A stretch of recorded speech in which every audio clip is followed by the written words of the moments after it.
नमस्कार दोस्तों, आप सभी का स्वागत है हमारे इस खास वीडियो में, जहां हम आपको बताने वाले हैं विजया एकादशी की पौराणिक कथा।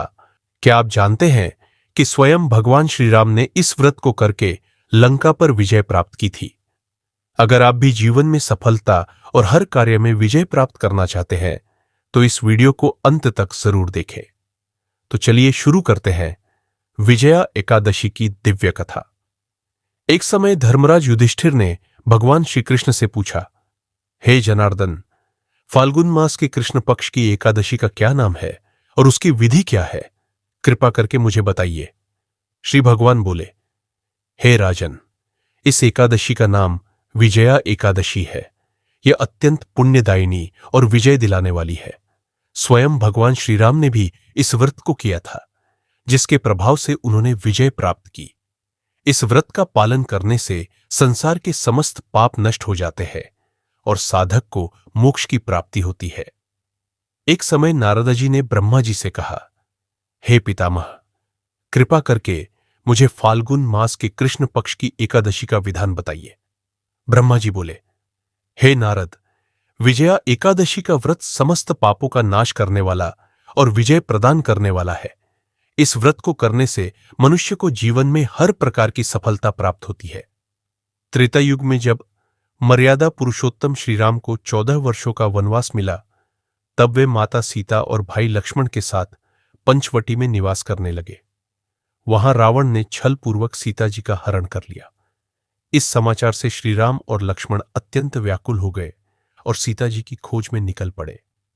भ्रमण करते हुए वे जटायु के पास पहुंचे, जिसने अंतिम समय में सीता जी के हरण का वृत्तांत सुनाया और स्वर्ग सिधार गया। आगे चलकर श्रीराम की सुग्रीव से मित्रता हुई और उन्होंने बाली का वध कर दिया।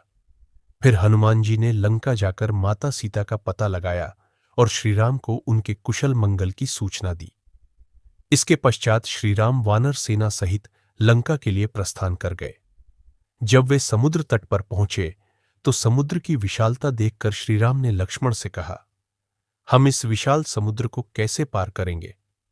लक्ष्मण जी ने उत्तर दिया, हे पुरुषोत्तम, यहां से आधे योजन की दूरी पर कुमारी द्वीप में वक्लाभय नामक मुनि निवास करते हैं। वे अनेक ब्रह्माओं के युग परिवर्तन देख चुके हैं। हमें उनसे इस समस्या का समाधान पूछना चाहिए। श्रीराम तुरंत वक्लाभय ऋषि के पास गए और उन्हें प्रणाम कर अपनी समस्या बताई। ऋषि बोले, हे राम, यदि आप फाल्गुन मास के कृष्ण पक्ष की विजया एकादशी का व्रत करें, तो आपकी विजय सुनिश्चित होगी और आप समुद्र भी पार कर लेंगे। इस व्रत की विधि इस प्रकार है। दशमी तिथि को स्वर्ण, चांदी, तांबा या मिट्टी का एक घड़ा बनवाए। उस घड़े को जल से भरकर उसमें 5 पल्लव रखे और वेदिका पर स्थापित करे। घड़े के नीचे 7 प्रकार के अनाज और ऊपर जौ रखे। इसके ऊपर भगवान श्रीनारायण की स्वर्ण मूर्ति स्थापित करे।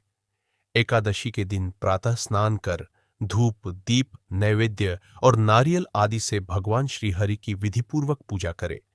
इसके बाद पूरे दिन उपवास रखे और रात्रि में जागरण करे। द्वादशी के दिन नित्य कर्मों से निवृत्त होकर उस घड़े को किसी योग्य ब्राह्मण को दान कर दे। ऋषि बोले, हे राम, यदि आप अपनी सेना सहित इस व्रत को करेंगे, तो आपकी निश्चित रूप से विजय होगी। श्री रामचंद्र जी ने इस व्रत को विधिपूर्वक संपन्न किया और इसके प्रभाव से लंका पर विजय प्राप्त की।